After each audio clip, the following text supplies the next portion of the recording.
Bom dia, igreja. Feliz sábado para vocês. Apesar de muitos pesares, o Samuel aqui resumiu ou fechou, relembrando que nossa tristeza, em outras palavras, que os nossos pesares são momentâneos. Bom dia para você que está aí em casa. Foi uma tribulação enorme para chegar aqui. A começar que minha irmã tinha que passar a marcha para mim, porque meu braço está só a graça de Jesus aqui. Eu tive que pegar a sandália da sogra emprestada, tive que lavar a barra da saia. Foi todo um processo. E depois eu sentei ali e lembrei que eu trouxe a pregação errada no celular. E aí fui para o carro rascunhar toda a outra. Foi minha manhã para chegar aqui. Me dá, se possível, só um pouquinho mais de grave. Não sei se o sonoplasta está me ouvindo. Só um pouquinho mais de grave, para tirar um pouquinho do sibilado. Vamos para o livro do Apocalipse, capítulo 14. Mas quando eu entrei na igreja, que o Wilson já estava cantando, o Wilson está em algum lugar aí, e eu ouvi a frase que Deus vai cuidar de mim, e aí eu falei, obrigada, Senhor. Porque eu tinha alguém para passar a marcha, porque eu tive a sogra para emprestar a sandália, porque a gente sempre tem, uma providência, Gel. Deus sempre vai cuidar da gente, de alguma forma.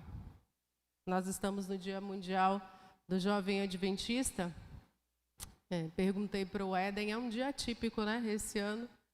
Se bem que ano passado também foi, Ou já tinha entrado em lockdown, não lembro. Lá em Itabuna só entrou um pouquinho depois.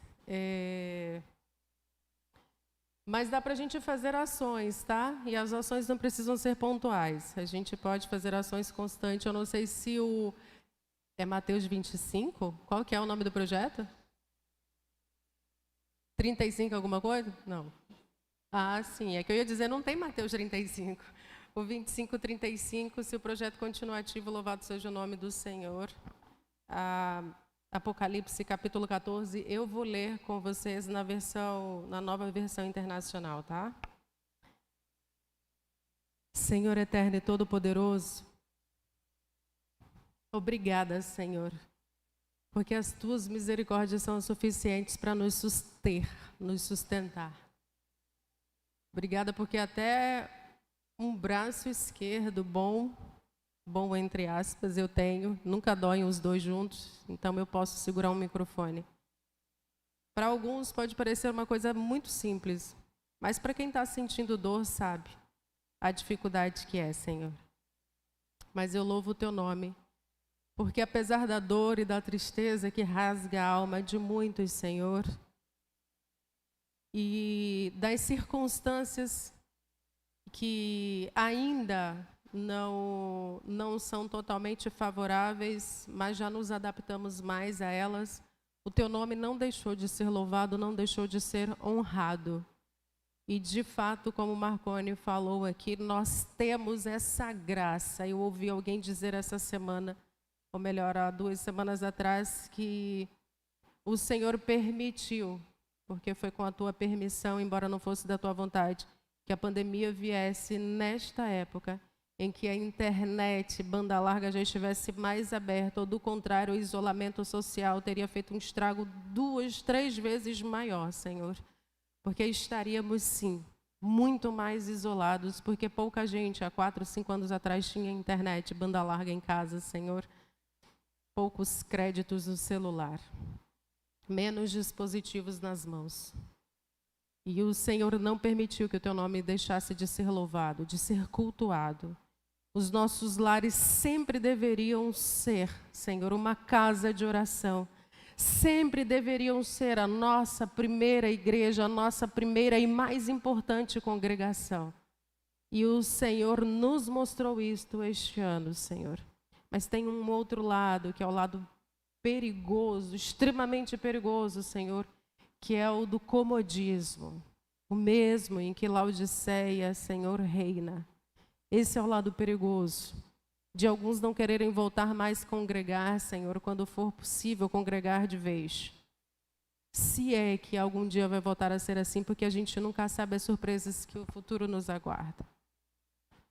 Mas queremos pedir que o Senhor nos instrua agora, que nos oriente, que o Senhor me complete pelo poder do Teu Espírito Santo. Não me completa não, Senhor, porque não há nada em mim para ser completado. Me preenche completamente, Senhor, porque preciso realmente muito mais da Tua graça e da Tua misericórdia agora.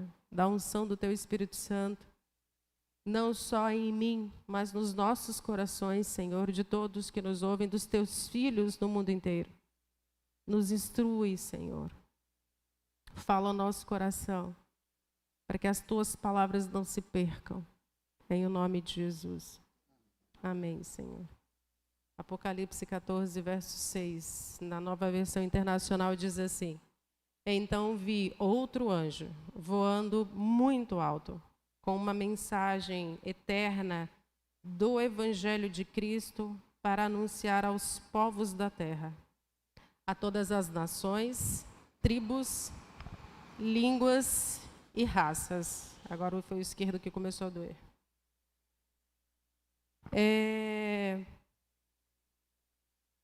Em 2003, eu tinha terminado o curso de letras e minha irmã ainda estava no IAN naquela época, e ela ligou para mim perguntando se eu queria ir colportar. Eu tinha terminado o curso, não estava trabalhando, tinha terminado o estágio, tinha terminado tudo, estava morando sozinha. E quando eu perguntei para ela, eu falei, colportar onde? Ela falou Angra dos Reis, aí os olhos brilharam, né? Era um sonho conhecer Angra. Eu falei, fechou, pode colocar meu nome aí. E eu me formei no mês de março, no mês de junho nós saímos para colportagem. O pessoal desceu do IAN, passou na rodoviária, me pegou. E fomos. Logo na primeira semana encontrei muitos assembleianos, mas muitos assembleianos que eu já estava para infartar. Nada contra os assembleianos daqui. Porque os assembleianos de Angra dos Reis em 2003, e eu espero que eles tenham mudado mais a cabeça, perseguiam com unhas e dentes de ferro qualquer adventista que cruzasse o caminho deles, sem exagero. Perseguição. E com pelo menos 2 pastores, eu bati boca, com dedo. Claro que o Espírito Santo já trabalhou muito mais na minha natureza hoje, né? Eu não sou mansa, mas sou bem menos estressada. Porque eles vieram com dedo e eu fui com dedo também. E eu orava a Deus para não cruzar com o assembleiano. E orava a Deus para que eu não encontrasse nenhum evangélico que me perguntasse onde é que eu congregava. E sempre que saía uma comportora nova comigo, olha que eu era nova, mas é porque foi para a campanha, chegou depois umas 20 garotas do IAEMG, que eram todas menores de idade, adolescentes. E aí as mais velhas tinham que ficar responsáveis. E eu, marinheira de primeira viagem, tinha que treinar 2 vezes mais marinheira de primeira viagem. E saímos.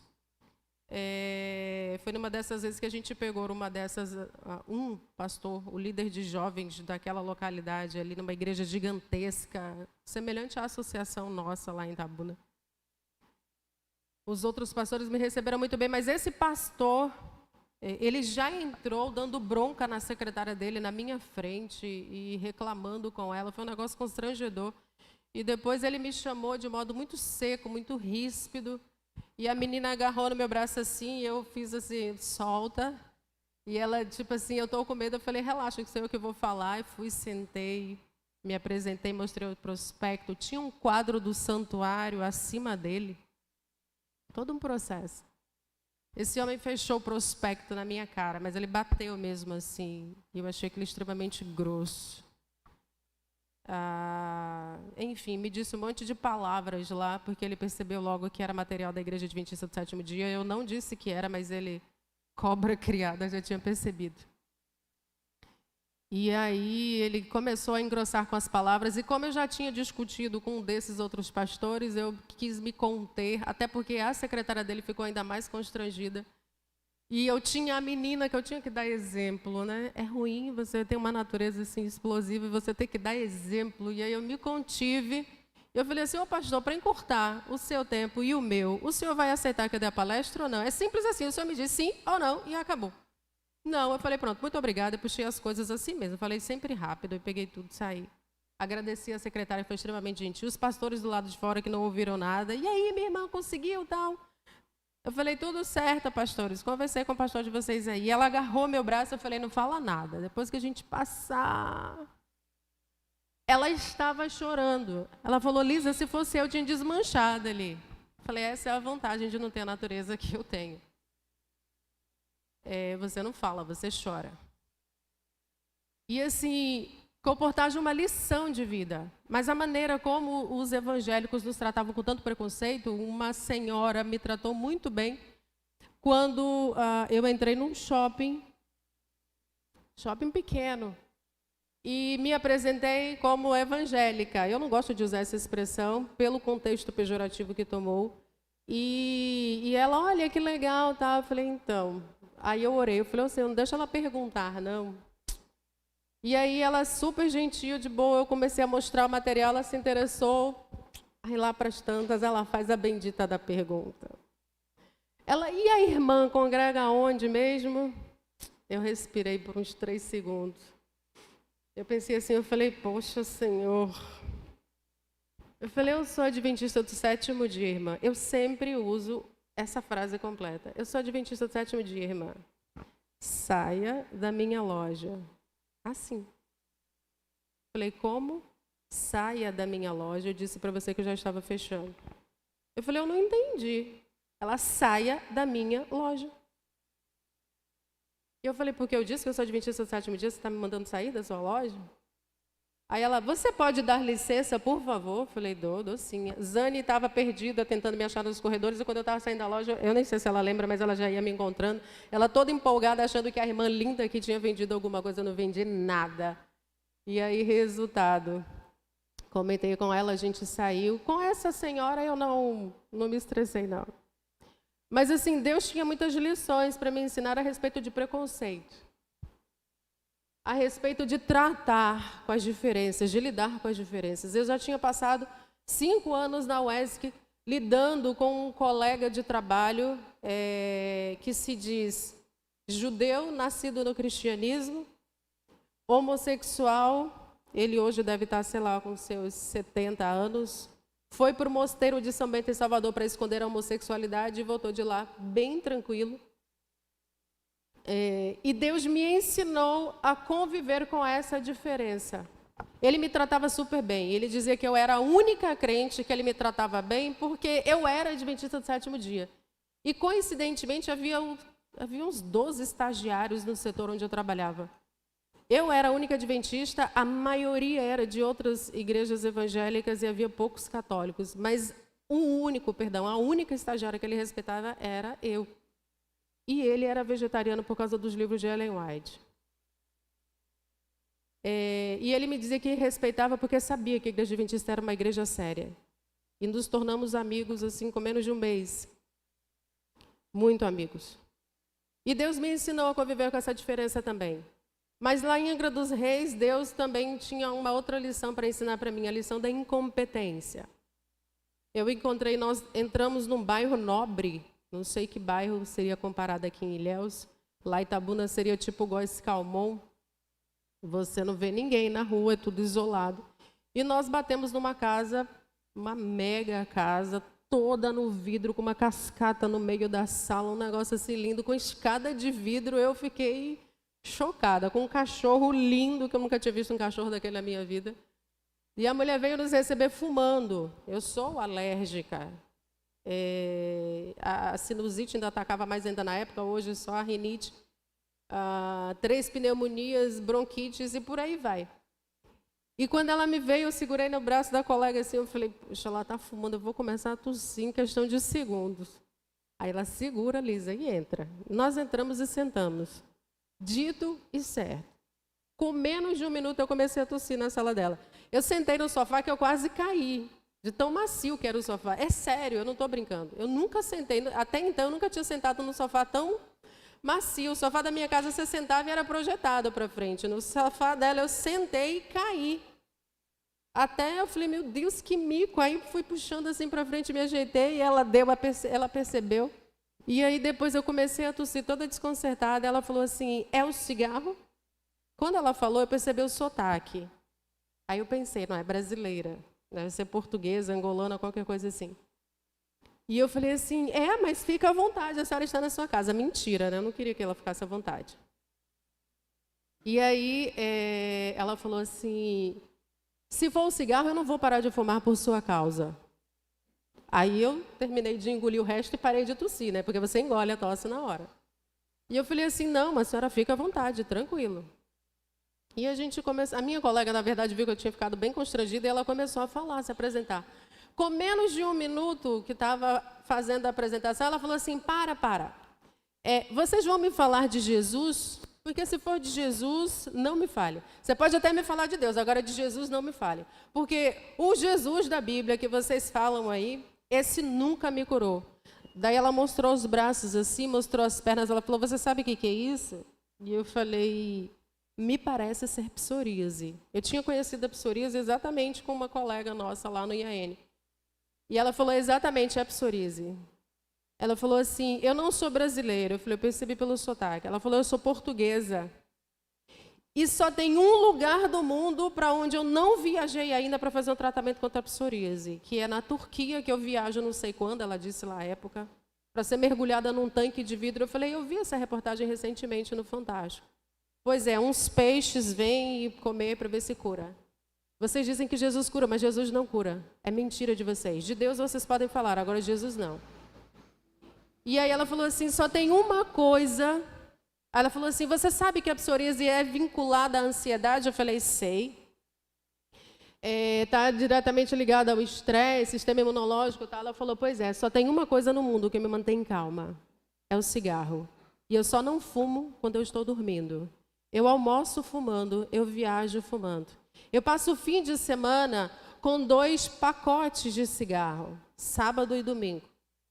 E aí eu falei, uau. Ela falou, você sabe o que são 2 pacotes? Eu não estou falando 2 maços de cigarro. Eu estou falando de 2 pacotes, com vários maços dentro. Ela faz as contas exatas de quantas horas por dia, de quantos minutos. E naquele pouco menos de 10 minutos, ela já tinha acendido 4 cigarros. Um no outro. Então você imagina o quanto a minha garganta estava irritada, coçava, era um desespero aquele negócio. E eu orando a Deus, me tira daqui, Senhor. E ela falou assim, o meu oxigênio é o cigarro. Essas palavras exatas, o meu oxigênio é o cigarro. E a gente falou assim, a minha colega perguntou assim, a senhora não tem medo de desenvolver um câncer? Ela falou, eu tenho medo de que parem de produzir cigarro no mundo. E a gente ia exatamente apresentar o livro para ela, Saúde pelas Plantas. Porque quem é que ia ousar apresentar a vida de Jesus se ela já tinha dito para a gente, não fale de Jesus? Dona Aparecida. E aí, resultado.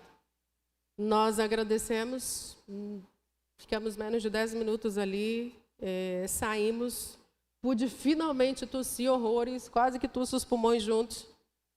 E eu não consegui mais bater nenhuma porta. Foi a primeira porta que bateu naquele dia e foi a única porta que eu consegui bater naquele dia. Eu saí dali tão arrasada, me sentindo assim a pessoa mais incompetente do mundo, e de fato sou, que eu fui para casa chocada, porque eu não conseguia nem chorar e não conseguia sair daquele choque. Eu larguei minha colega no campo sozinha, eu peguei o ônibus e voltei para casa. Gastar o dinheiro que eu nem tinha, que era da minha irmã, coitada. Chocada. E eu carrego essa senhora na minha lembrança, assim, e como uma lição de vida, um sinal de incompetência espiritual, porque eu lembrei de Pedro e João, à porta do Templo Formosa, dizendo assim, olha para nós. Me dá uma esmola. Olha para nós. Você sabe o que significa, o peso que carrega essa frase de Pedro e Paulo? Perdão, Pedro e João. Olha para nós. Porque quando Pedro diz assim, olha, eu não tenho prata e a gente também não tem ouro. Mas quando ele disse assim, olha para nós, foi depois do Pentecoste. Não foi o Pedro lá que se escondeu atrás de fogueiras ali no meio dos servos e disse assim, não, eu não conheço esse homem, nem me confundam com ele. Não, mas você se parece com ele porque você está vestido com ele. Não, isso é impressão sua. Essas roupas aqui é só que são parecidas, mas eu não me pareço com ele, eu não conheço Cristo, eu não sou crente, não me confunda. Eu vou morrer junto com ele. Se vocês começarem a fazer isso, vão acabar me colocando no meio do julgamento também. Eu não conheço esse homem. Não era esse Pedro. Também não era o Pedro envergonhado do capítulo 21 do livro de João. Quando ele não consegue olhar nos olhos de Cristo, de tanta vergonha, talvez até raiva de si mesmo, de dizer assim, que miserável homem que sou, que desgraçado homem que eu sou. Eu sei que ele veio morrer por mim, eu tive a cara de pau, eu tive assim a audácia de dizer que eu não conheço alguém que veio dar a vida por mim, depois de ter acompanhado e visto todo o preconceito que aquele homem sofreu, e eu tive coragem de negar esse homem. Ele não conseguiu olhar para Cristo. O Pedro que está ali à porta do Templo Formosa, junto com João, é o Pedro depois do Pentecostes, quando ele diz assim, olha para nós. Ele está dizendo assim, olha para Cristo. Olha para Cristo em nós. Porque o homem não tem poder nenhum. A gente não tem prata, a gente não tem ouro, mas aquilo que a gente tem, isso a gente te dá. Eles tinham o poder do Espírito Santo. Eu nunca esqueci, naquele dia, que eu não tive a unção do Espírito Santo suficiente na minha vida para me fazer sair da casa daquela mulher, deixando a semente de Cristo plantado no coração daquela mulher. Eu não sei se o Evangelho chegou para ela. De lá para cá a gente encontrou diversas outras pessoas, você encontra. Pessoas que nos deixam paralisadas, que questionam a nossa fé, a nossa comunhão, até a unção do Espírito Santo sobre nós. Que fazem perguntar que tipo de crentes nós somos. Pessoas assim, destratadas na nossa frente, que a gente não sabe o que é que a gente faz. A gente não toma defesa, não toma partido, porque a gente não quer se meter. A gente não quer nem mesmo se meter naquela mulher que está sendo espancada pelo marido lá, toda quebrada, moída, com o filho dentro de casa, mas em briga de marido e mulher ninguém mete colher. Porque essa é a desculpa de uma sociedade machista e ridícula. E de mulheres que criam filhos machistas e ridículos, mesmo sendo crentes. E de crentes que em pleno século 21, depois de todas as experiências e todas as lições que a gente tem para tirar disso aqui, continuam destratando e tratando com preconceito todas as pessoas. Crentes que se dizem pescadores de homens, que sentam para discutir sobre pesca, que criam associações de pescadores, que enviam pessoas para estudar outros mares e observar os peixes, que estudam sobre as novas formas de se pescar, novos métodos, que treinam novos pescadores, que disputam inclusive o lugar de melhor pescador. Pessoas que abrem escolas para filhos de pescadores para ensinar tudo e todas as técnicas e todas as teorias e toda a história da pesca. A história dos grandes pescadores, mas que nunca saem para pescar. Até que na reunião, alguém, numa reunião lá de assembleia de pescadores, nas discussões e em todas as teorias, alguém levanta e diz assim, vocês discutem o tempo inteiro sobre como pescar, mas nenhum de vocês eu nunca vi lançar anzóis para pescar.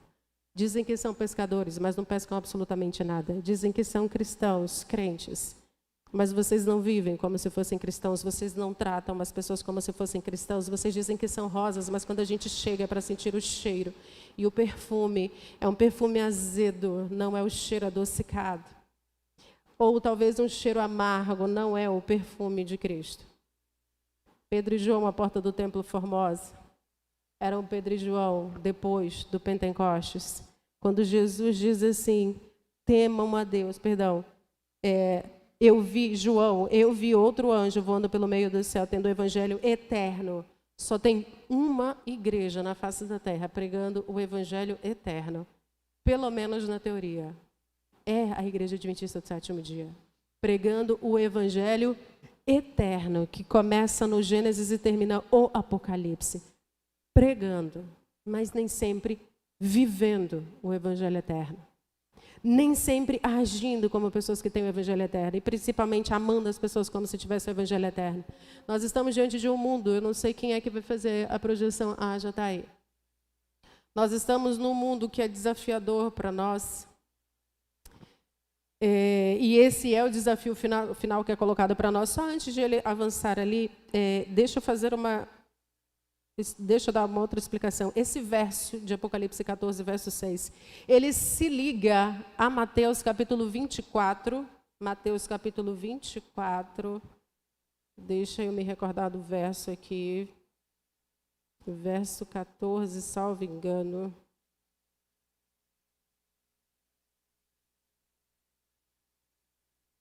Mateus 24, verso 14, em que Jesus disse assim, olha, o Apocalipse é a revelação de Jesus Cristo, e foi Jesus quem falou que o Evangelho eterno seria pregado a toda tribo, raça, nação, língua, povo, todas as pessoas, todos os povos do mundo inteiro, perto de nós, longe de nós, deveriam ouvir do Evangelho eterno. E Jesus já tinha dito isso antes em outras palavras, lá no discurso escatológico dele, no capítulo 24, olha, depois de Jesus descrever todos os sinais, porque os discípulos ficaram perdidos, Senhor, qual é o sinal mesmo da tua volta? Eles fazem 3 perguntas. Que sinal haverá da tua volta?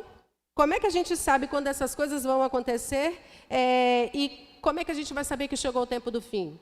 Os sinais, quando é que o Senhor vai voltar? Como é que a gente vai saber que é o fim? Jesus, então, ele começa. Olha, cuidado para que ninguém engane. Jesus vai dar detalhes aqui sobre o mundo religioso, sobre o mundo social, sobre o mundo político, sobre o mundo físico, natureza.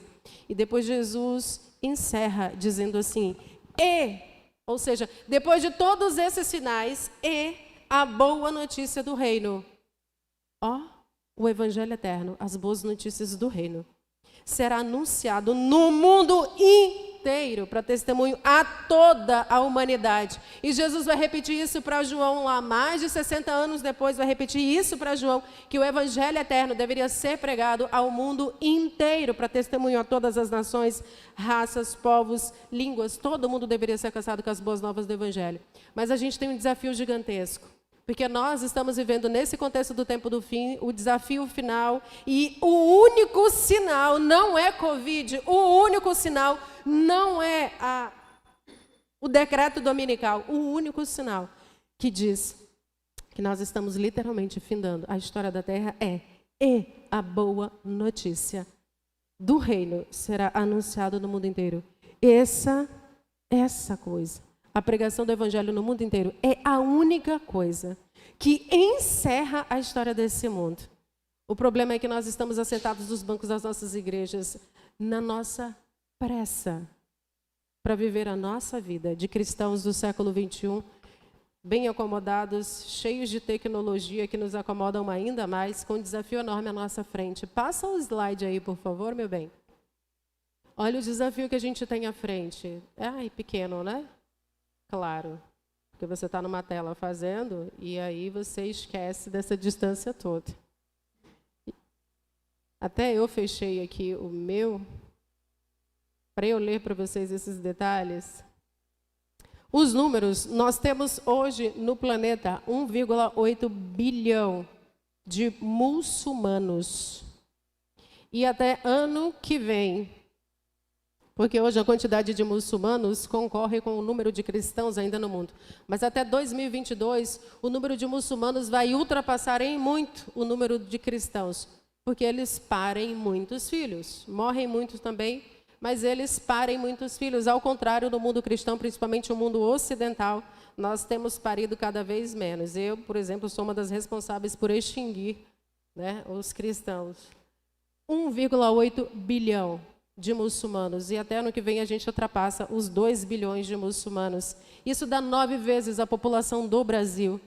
Só hindus dentro da Índia, porque tem hindus fora da Índia, só dentro da Índia, mais de 1 bilhão de hindus. Na maior associação adventista, que é a Associação do Rajastão, que fica no norte da Índia, é uma região gigantesca, que tem mais gente lá do que gente no Brasil. Em uma província da Índia, tem mais gente morando do que gente no Brasil. E só lá, nós temos, acho que 2 ou 3 igrejas, no meio de mais de 200 milhões de hindus. O panteão de hindus, eu não vou falar porque eu vou apresentar esse dado aí. No mundo, são mais de 700 milhões de budistas, principalmente na Ásia, Japão, e a gente tem no Brasil também muitos seguidores do budismo. 56% dos cidadãos do mundo estão habitando nas cidades, são cidadãos urbis, né, ou urbanos. As 536 maiores cidades do mundo têm mais de 1 milhão de habitantes, e o número de adventistas per capita, por cabeça ali, ou por metro quadrado, é muito pequeno. A depender do lugar, é uma adventista para 10.000 pessoas para pregar o evangelho eterno. Esse número pode ser bem maior, a depender da cidade. O próximo, por favor. O hinduísmo aí, mais de 300 milhões de divindades. Mais de 300 milhões de divindades dos mais diversos tipos, mistura de animal com ser humano, mulher, homem, um meio híbrido, só na Índia. Pode avançar, por favor. Mas o Papa tem feito o papel dele, de conseguir unir, juntar esses povos ou unir essas crenças, na verdade, cada vez mais. Semana passada ele estava, ou há 2 semanas atrás, no país muçulmano, lá no Dubai, e tem um outro que é... Dubai pertence a um outro país lá do Oriente Médio, que me falhou a memória agora. Emirados Árabes. Há 2 anos atrás, o Papa foi recebido pelo rei da Jordânia. O rei da Jordânia nunca recebeu um católico na vida, nem mesmo o João Paulo II. Almoçou todas as pompas e honras dentro do Paquistão. Dentro do Paquistão. País totalmente muçulmano. Tem um grupinho assim ou outro de cristãos, mas é tipo assim, 5, 20 pessoas aqui, ali, no meio de milhões de muçulmanos. Os muçulmanos estão reconstruindo igrejas católicas que foram destruídas pela guerra, financiando com o dinheiro deles reconstrução de igrejas católicas, graças ao trabalho lindo e diplomático que o Francisco, né? Porque o outro aqui é o Bento XVI, que o Francisco tem feito. Graças à simpatia que ele tem. Pode passar aí, por favor? O número de católicos aí tem aumentado no mundo inteiro. 1.300.000.000. Nós passamos ano passado, 2020, rodamos a casa de pouquinho mais de 21 milhões de adventistas no mundo. Nos livros da igreja. Pode passar aí, por favor? Aí, ao redor do mundo, pouco mais de 21 milhões. Pode avançar, por favor? Pode avançar, esquece. Nem eu estou enxergando os dados que eu coloquei aí, que eu não vou ler para não detalhar muito. Países mais ricos do mundo têm uma população com menos práticas religiosas. Esse é um artigo recente do UOL, salvo engano. Não, do jornal Carta de Campinas. Carta Campinas é semelhante ao Carta Capital, extremamente crítico, de esquerda. E exalta ou ressalta a China, por exemplo, que a China é o país com a menor prática religiosa no mundo, é onde os adultos menos oram ou menos rezam no mundo, mesmo sendo um país confucionista, enfim. E a China cresce 4 vezes mais por ano em relação à média dos outros países. E concorre, né, aí agora em nível de igualdade, em pé de igualdade com os Estados Unidos, em termos de desenvolvimento.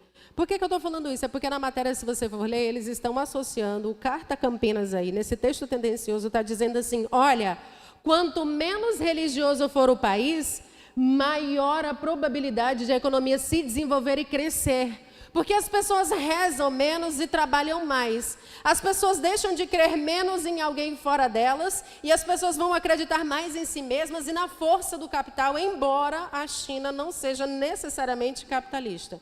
E digo necessariamente não capitalista, porque ela, embora tenha um regime comunista, ela vive, né, sob um regime ditatorial, subjugado ou submetido ao mundo capitalista. Então, ela tem que jogar com as armas do capitalismo. E, por fim, passa aí, por favor. A campanha da fraternidade. Não, esse daí foi o dado que eu citei da China. O próximo. A campanha da fraternidade, lançada em dezembro para esse ano de 2021, traz o título Fraternidade, Diálogo, Compromisso de Amor, ali a gente vê de fato uma variedade e a gente precisa realmente respeitar a diversidade que há no mundo. Do que era dividido, fez uma só unidade. Isso falando a respeito de Cristo. Agora passa o outro, por favor, o próximo slide, que agora que eu lembrei. Qual o problema com essa campanha da fraternidade? É que os católicos ultraconservadores, especialmente do Rio de Janeiro e dentro do Vaticano, criticaram a campanha da fraternidade, estão sabotando muitas coisas, dificultando o lançamento em algumas igrejas católicas do Rio de Janeiro por tentar promover essa aproximação com todos os povos, né, ou com todas as crenças, vamos dizer assim, e por apoiar abertamente a campanha LGBTQ+, né, que a gente tem que acrescentar esse mais agora. Até hoje eu não descobri esse mais, nem o que é que significa o quê, mas tem o mais aí também. E os ultraconservadores estão dentro, lá, rachando o Vaticano. Eu falo isso que eu estou sempre acompanhando o Vaticano News, é o site oficial de imprensa do Vaticano. Estão super rachados. E no Rio de Janeiro também, e em São Paulo, há muitas igrejas revoltadas. Um racha. Mas isso tem a ver o quê? Eu estou falando de preconceitos, eu estou falando de um mundo cristão, que embora não seja crença necessariamente da Igreja Adventista do Sétimo Dia, mas eu estou falando do mundo em que a gente vive, do lugar em que nós estamos habitando, com o Evangelho eterno para ser pregado. As pessoas estão fazendo um esforço enorme para se juntar às outras pessoas, para amar as outras pessoas, porque em termos de assistência social, a Igreja Católica, temos que dar as mãos. Eu e minha irmã, nós trabalhamos com a qual que era? A Pastoral da Criança, né?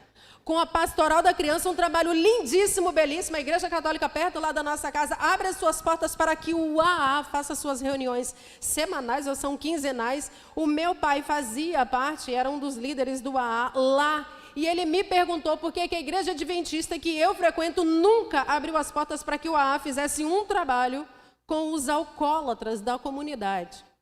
E não adiantaria explicar, porque nem eu sabia explicar exatamente por que a gente não abria as portas. Eu sei por que a gente não abre as portas para a filosofia do AA, mas foi o AA que tirou meu pai do alcoolismo.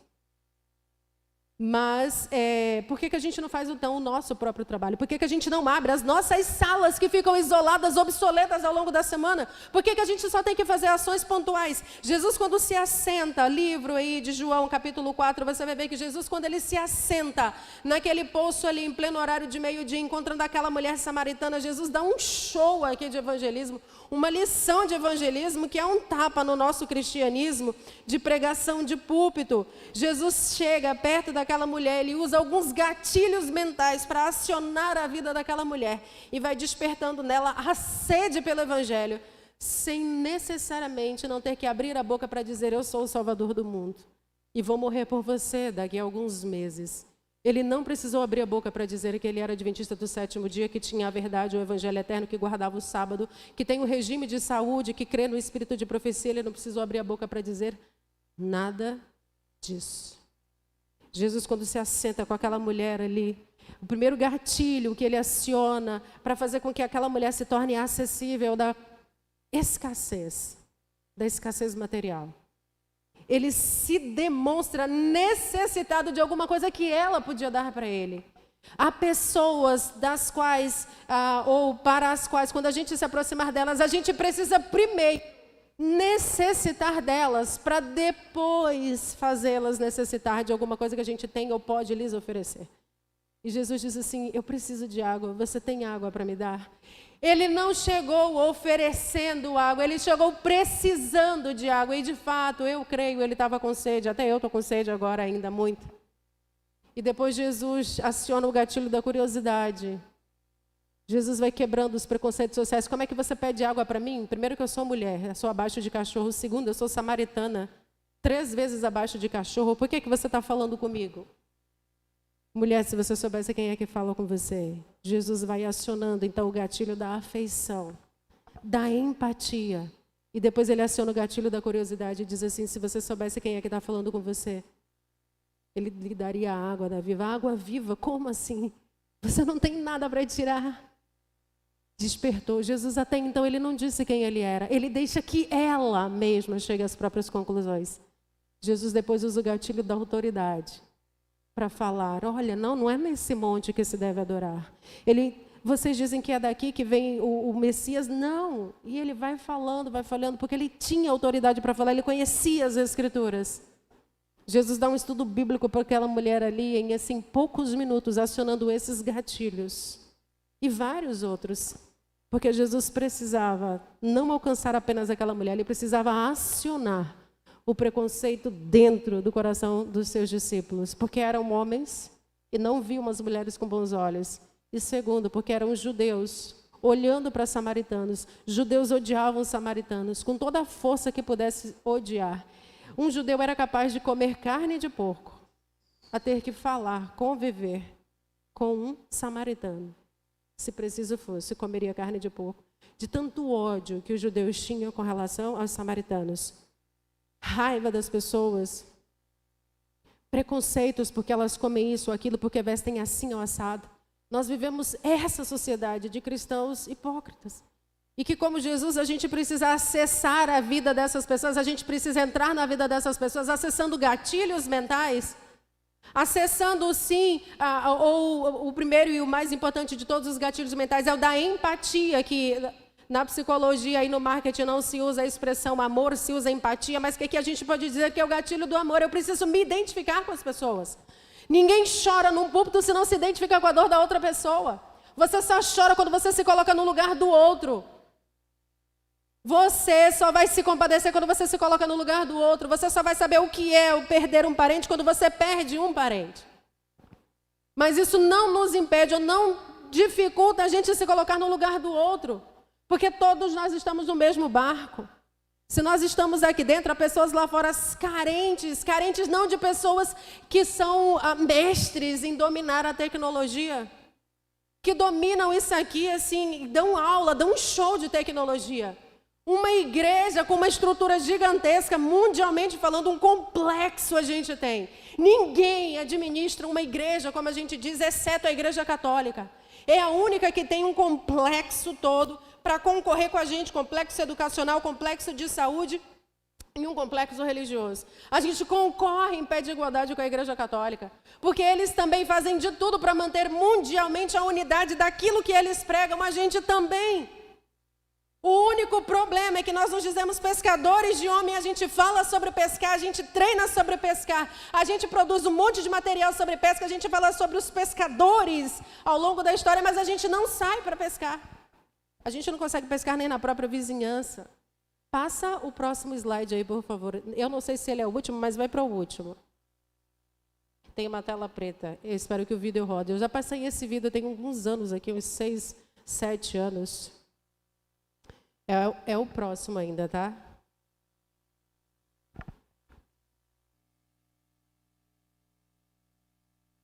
Eu pedi isso.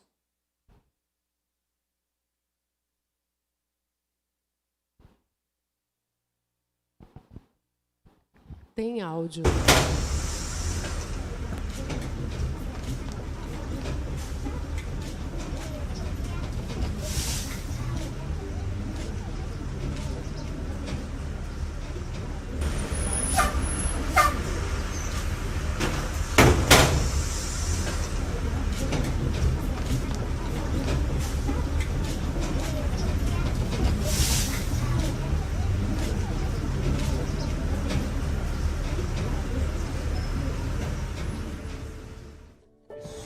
Bom, na verdade eu vejo como uma pessoa normal. Mas eles tentam arrastar a gente junto, sabe? De alguma maneira, isso é meio estranho. Um fanatismo.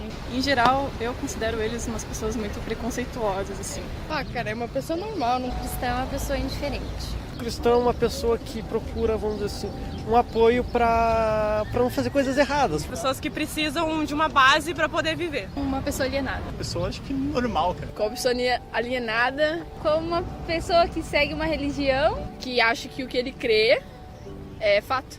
O cristão hoje é uma pessoa que está numa situação um tanto perdida. Ele é uma pessoa religiosa. O único povo cuja motivação é o amor. A igreja rouba todo mundo. Parece que é uma maneira de tirar dinheiro das pessoas. Como um refúgio, né? Odeio igrejas. É uma rotina, tipo, todos os dias que você vai é a mesma coisa. É o melhor lugar para você ficar na face da terra, cara. A igreja faz parte do sistema capitalista, tá aí só para explorar todo mundo pegar dinheiro. A igreja é um lugar que tem bastante enganação. Uma fonte aí de renda. Como a casa de Deus, né? Onde todo mundo pode ser acolhido, todo mundo pode ser o que você quiser. Uma massa que tenta pregar uma coisa para as pessoas, mas só em busca de dinheiro. Um centro de alienação? Que tá aí para roubar, assim, tirar a grana das pessoas. Isso é muito importante para a família, para poder falar o que deve fazer e o que não. É bom para a educação também das crianças. Uma instituição que está num processo de crise. A igreja tem buscado renovação, mas acho que ela não está conseguindo acompanhar todas as tendências desse mundo moderno. A igreja, de certa forma, se distanciou muito, principalmente do jovem. Acabam fechando a mente das pessoas e acabam julgando. Já fui chamada uma vez para ir numa igreja e bem no meio do culto o pastor começou a falar mal de homossexuais, assim, eu saí na hora da igreja, assim. Então eu acho que hoje em dia a grande maioria é ruim, tem mensagens pesadas e desnecessárias. É a única maneira que você tem, tipo, se você tem um problema, você sempre chama, ai meu Deus, me ajuda, o meu Jesus, sei lá como é que fala. E foi uma pessoa muito boa que passou pelo mundo. Não sei nem se eu acredito que ele existiu um dia. E que me faz levantar todos os dias e eu tenho muita fé. Ele foi e continua sendo uma pessoa muito forte, assim, que é uma força maior, assim, sobre nós, que a gente tem que ter fé em alguma coisa, então serve para isso.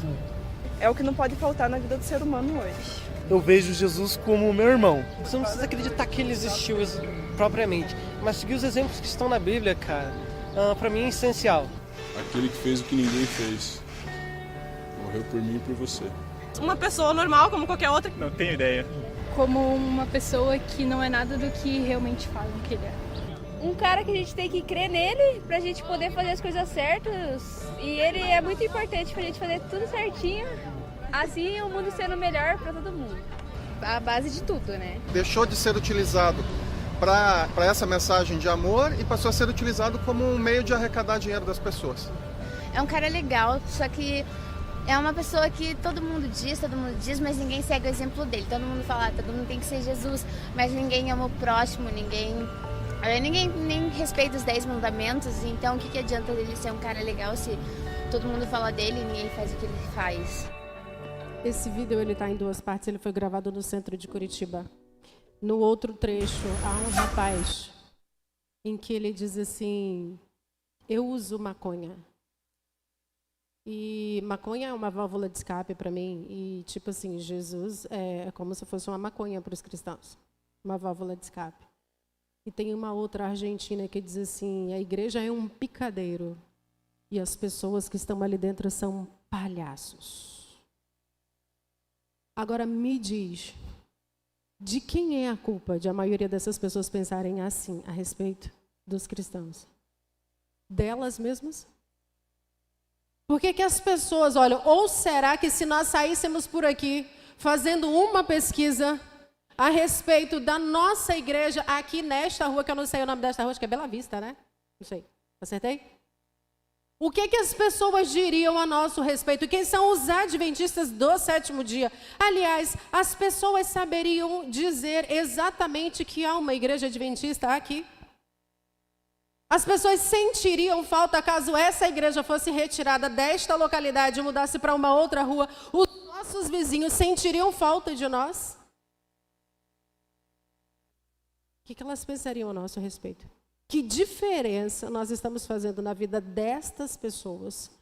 Que tipo de visão essas pessoas aí continuam tendo a nosso respeito e a respeito de Cristo? Porque há a responsabilidade de elas enxergarem Jesus como sendo um tipo de maconha e a igreja como sendo um picadeiro onde os palhaços, e eu pregando aqui nesse momento ou qualquer outro, seríamos os palhaços mor. Essa mulher não tem culpa necessariamente de ela pensar desse jeito, porque há pessoas realmente transformando o cristianismo em circo. O Leandro Carnal, acho que está começando a falhar aqui, o Leandro Carnal, que é ateu declarado, já foi católico, enfim, não sei se chegou a estudar em seminário, mas por razões diversas de falta de testemunho dentro da própria casa, ele se declarou ateu ainda no final da adolescência dele. O Leandro Carnal, numa entrevista para uma universidade, eu li essa entrevista, salvo engano, no UOL, ele disse o seguinte, fizeram uma pergunta lá para ele, e sobre os cristãos? O que é que você diz a respeito dos cristãos, do mundo evangélico de modo geral hoje? Ele falou assim, os evangélicos vivem hoje a antiquenoses. E na hora que ele falou aquilo, antiquenoses, me acendeu uma luz. Eu falei, antiquenoses, eu nunca ouvi essa expressão. E aí, eu nunca ouvi. E ele me deu uma aula de Bíblia. Ele falou assim, lá no livro de Colossenses, eu não consegui abrir aqui. Ele falou assim, Jesus, quando ele veio, ele se despojou da sua natureza divina, assumiu a forma humana, se fazendo semelhante aos homens, foi humilhado, morto e ele foi destrinchando, né? Jesus, ele desce do céu, assume a nossa natureza humana e se despoja temporariamente. Ele diz assim, da sua natureza divina, traduzindo, ele diz assim, Cristo veio viver a kenosis, que é pegar a divindade dele, pôr totalmente à parte e assumir a natureza humana, viver como homem. Ele diz assim, os cristãos de hoje vivem a antikenose, a antikenosis. O esvaziamento de Deus foi só em Cristo. Porque os cristãos, ele diz assim, não se esvaziam de Deus, eles se enchem de si mesmos. Porque eu não posso me esvaziar de Deus se eu estiver o tempo inteiro cheia de mim mesma. Ele diz assim, os cristãos se enchem de si mesmos. Pegam um Deus e convertem num Papai Noel. Ele falou assim, onde você põe a cabeça no colo dele. Aquele bom velhinho que vai passar a mão na sua cabeça e perguntar o que é que você quer de presente naquele dia. Ele falou assim, os cristãos de hoje veem Deus como aquele bom velhinho que vai derrotar todos os inimigos, que vai fazer isso, ele destrincha. O cara rasga a Bíblia na nossa cara, dá um tapa na cara da nossa hipocrisia cristã. E eu tive que admitir com ele. Porque nós, enquanto cristãos, eu estou falando de modo geral, estamos generalizando porque ele generalizou. Nos enchemos de nós mesmos, das nossas doutrinas, dos nossos preconceitos. De um Deus que nas nossas músicas é o Deus que dá batalha, é o Deus da vitória, é o Deus que derrota os nossos inimigos. É o Deus que vai que vai nos colocar sempre numa posição de destaque.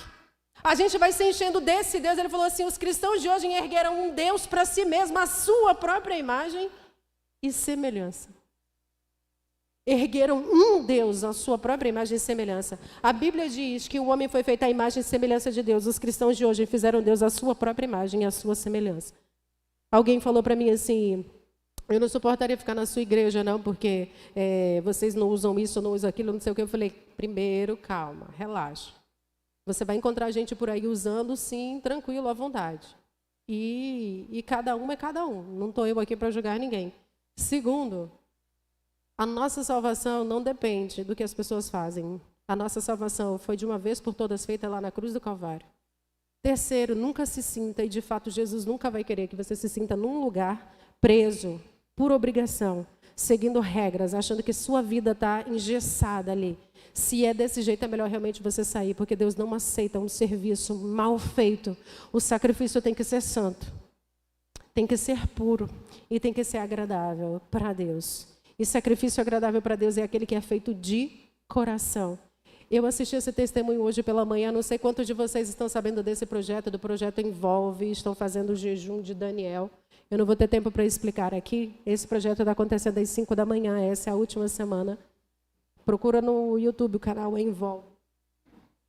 Envolve a PAC. Deixa eu correr aí, Eden, por favor, porque vai entrar. Eu não vou detalhar aqui, porque o testemunho do rapaz vai falar por si mesmo. O que é que Deus espera de uma igreja? Por favor, produção, vê se consegue passar aí o vídeo do Muniz. Feliz sábado, meu nome é Muniz Manuel dos Santos, eu sou um ex-morador de rua. Meus irmãos, quando eu estava na rua, eu conheci um ex-adventista afastado da igreja por causa de droga. O nome dele é Adriano. Aí ele me ofereceu o estudo da Bíblia, né? Eu aceitei, né? Aí mesmo na rua tendo estudo, aí eu me pedi, ele me convidou uma lá, aí foi que ele me batizou central, né?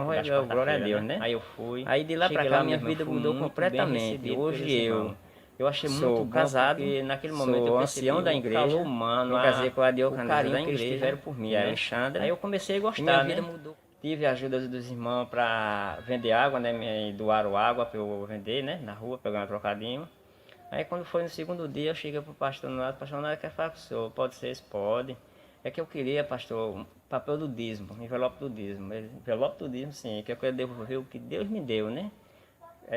Eu comecei a estudar a Bíblia, aí eu pedi a irmão Batista para falar com o pastor para eu me batizar. Veio no meu coração para me batizar. Aí o pastor Nonato fez.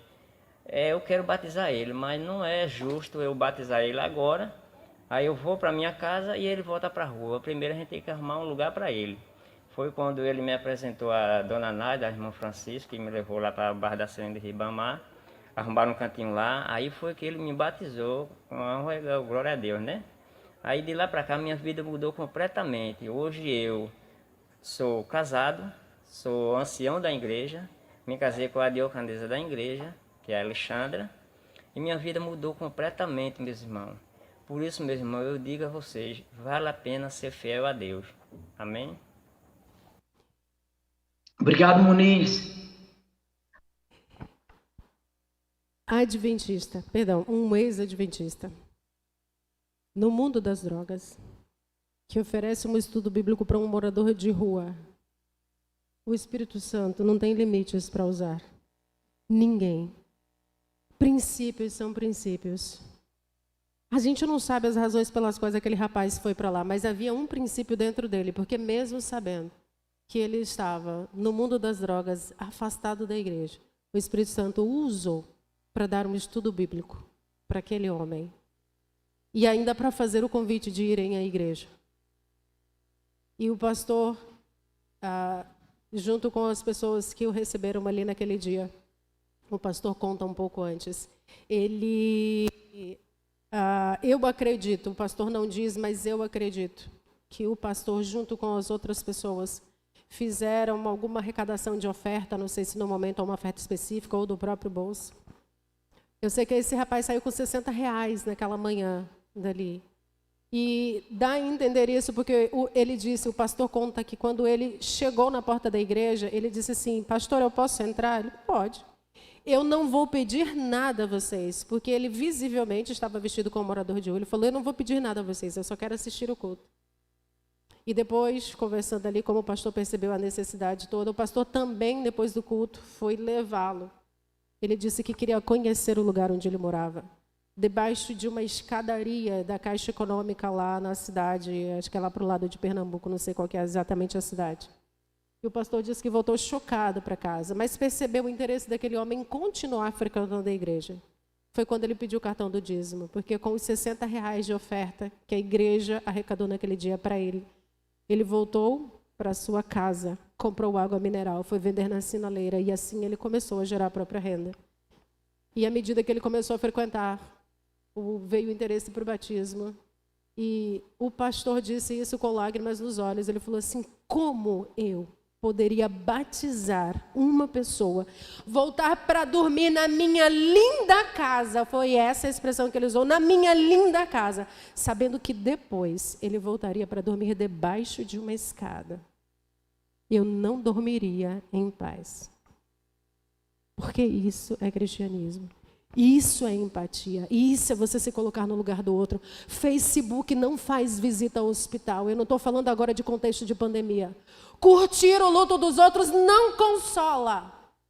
Não curta o luto dos outros. Tudo bem que a gente está num contexto de pandemia em que, e eu rompo isso aí, desculpa, visitei mesmo. Visitei idosos, chorei junto com idosos, porque depressão mata também.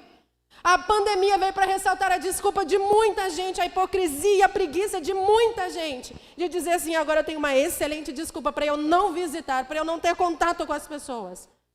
Ano passado, quando muitos homens lá na igreja do Fátima estavam num pânico triste, a gente falou assim, não precisa que vocês vão não, a gente vai. Tem carro do meu pai que a gente pega e vou levar o meu sobrinho, porque ele tem que ver onde as pessoas moram. Ele tem que se compadecer, se colocar no lugar das pessoas para aprender a valorizar aquilo que ele tem, valorizar as pessoas. Henrique, que hoje está no Canadá, foi membro aqui. Henrique me disse uma vez, há muitos anos atrás também, ele falou assim, Lisa, nós entregávamos sopão às quintas à noite, lá na Soares Lopes. E uma das vezes que nós fomos, quando eu estendi o braço para entregar o copo de sopa, acho que era copo, não sei, ele falou, o morador de rua segurou a minha mão e puxou meu braço e falou assim, vocês vêm aqui várias vezes há muito tempo e nunca perguntaram o meu nome. Ele falou assim, Lisa, quando eu ouvi aquele homem dizer isso para mim, o chão se abriu, porque eu queria me enterrar, porque eu percebi que eu só ia ali para cumprir tabela. Eu nunca perguntei para aquele homem o nome dele, a história dele, por que ele estava ali. Se eu não dissesse para você por que eu estou com essa sandália, você não saberia o contexto, você não sabia a dificuldade que foi. Temos que parar de julgar e condenar as pessoas. A gente não sabe as dores que as pessoas carregam, com dinheiro ou sem dinheiro. Quando o Samuel tinha começado a falar um pouco antes, tal, na história, eu comentei ali com minha irmã e falei, parece que ele vai chorar. Eu não sabia o que ele estava carregando e ele chorou. As pessoas que estão aí fora de terno e gravata, tem mulheres que são espancadas pelos seus maridos. Professores universitários que são espancados pelos seus maridos. Não me importa a conta bancária, a gente precisa se colocar no lugar do outro, empatizar com a dor. Uma pessoa, irmão nosso, segurou no meu braço, tremendo. Eu falei, por que você está assim? Ele falou, você sabe qual é o meu problema. Ora por mim, pelo amor de Deus. Ele tremia. Qual é o problema dele? A luta contra a homossexualidade. Gente, você não tem noção. Ele tremia. Ora por mim. Antidepressivos há mais de 30 anos. A luta que o outro sente, a gente não sente. Eu falei para uma pessoa no passado, eu falei assim, olha, eu posso não saber qual é a sua dor, mas você não sabe qual é a minha. A sua dor é a sua dor, mas a sua dor não dói mais do que a minha. A sua dor é diferente da minha, mas a minha dói muito em mim, assim como a sua dói muito em você. Nunca ache que a sua dor é maior do que a dor do outro. Nunca. A gente precisa aprender a simpatizar com as pessoas, a gente precisa aprender a se colocar no lugar das pessoas. Se a gente estudar como Jesus, a gente só precisa estudar isso. Como Jesus simplesmente se aproximou daquela mulher samaritana, já vai ser suficiente para a gente aprender que a gente não precisa necessariamente chegar com um estudo bíblico na mão para a gente conseguir pregar o evangelho eterno.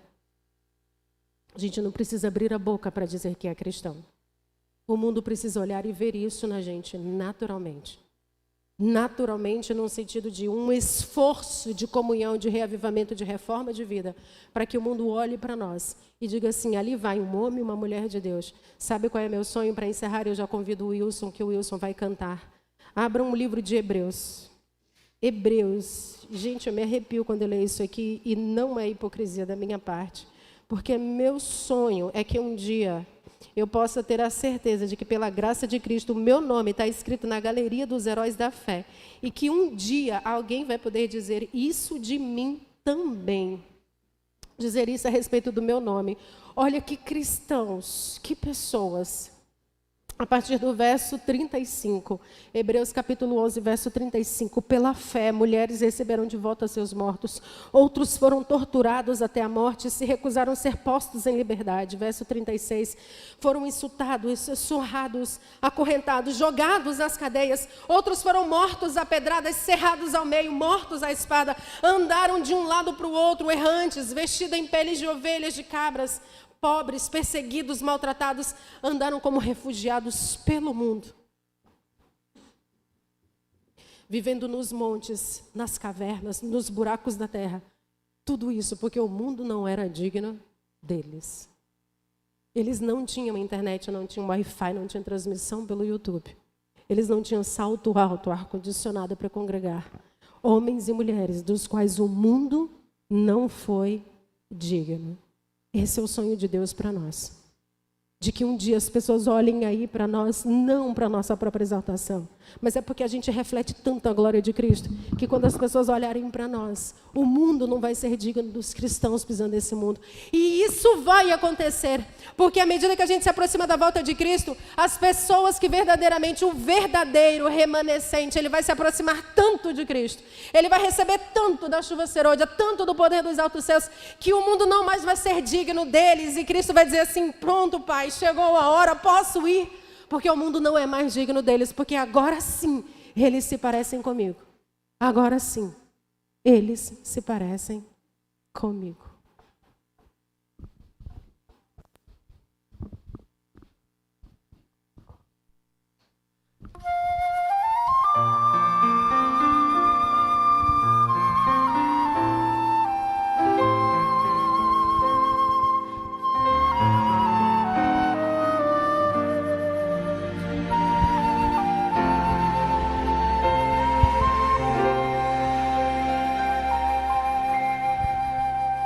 Quando Jesus te chama e tu não vens, pra onde vais?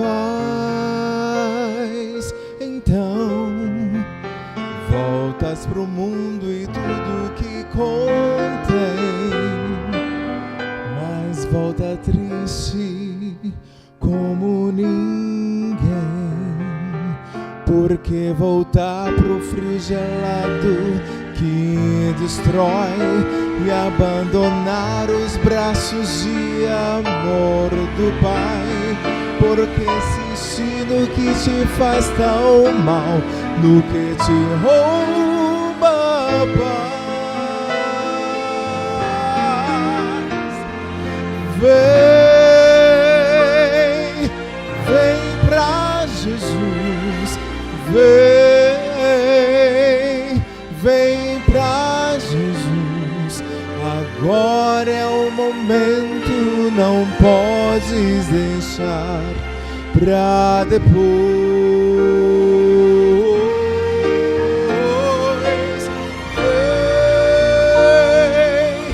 Vem pra Jesus, vem pra Jesus. Agora é o momento, não podes deixar pra depois. No capítulo 21 de João, Jesus tinha dito para Pedro que ele ainda não era convertido e que ele precisava se converter e ajudar a converter os irmãos dele, os outros apóstolos. Se você sente a necessidade de vir para Jesus, se você sente uma necessidade de uma reforma, de um reavivamento na sua vida, se coloque de pé em nome de Jesus, ore ao Senhor. Quando Jesus te chama e tu não vens, pra onde vais? Então voltas pro mundo e tudo que contém, mas volta triste como ninguém. Junto de Cristo existe sempre um bom lugar, onde o calor e abrigo pode encontrar, onde sua vida pode retomar sua força e seu vigor.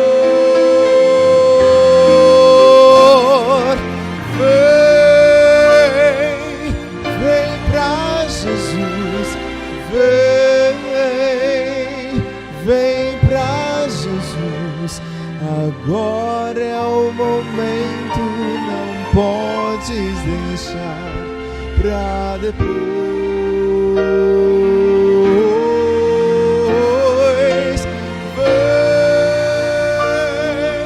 Vem pra Jesus, vem pra Jesus. Agora é o momento, não podes deixar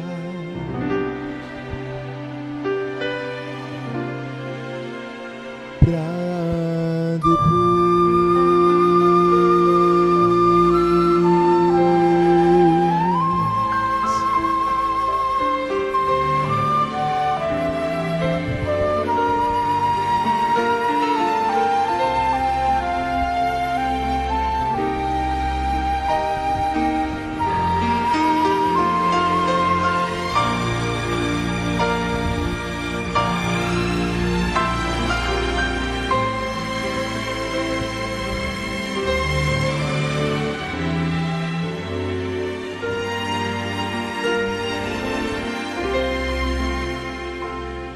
Senhor, olha para nós aqui, Senhor. Talvez se estivéssemos no lugar de Pedro, o Senhor teria dito a mesma coisa para nós. Tu, quando te converteres, como deve ter doído no coração de Pedro ouvir isso da boca do próprio Deus, que ele ainda não era convertido, Senhor. Que incompetência, Senhor, humana. Que lixo foi, Senhor, me sentir diante daquela senhora e saber, Pai, que eu não consegui apresentar o Cristo para aquela senhora. Porque ela nunca tinha conhecido Jesus que de fato operava milagre. Porque nós, às vezes, vendemos uma imagem de um Cristo gênio da lâmpada que resolve todos os nossos problemas de modo instantâneo.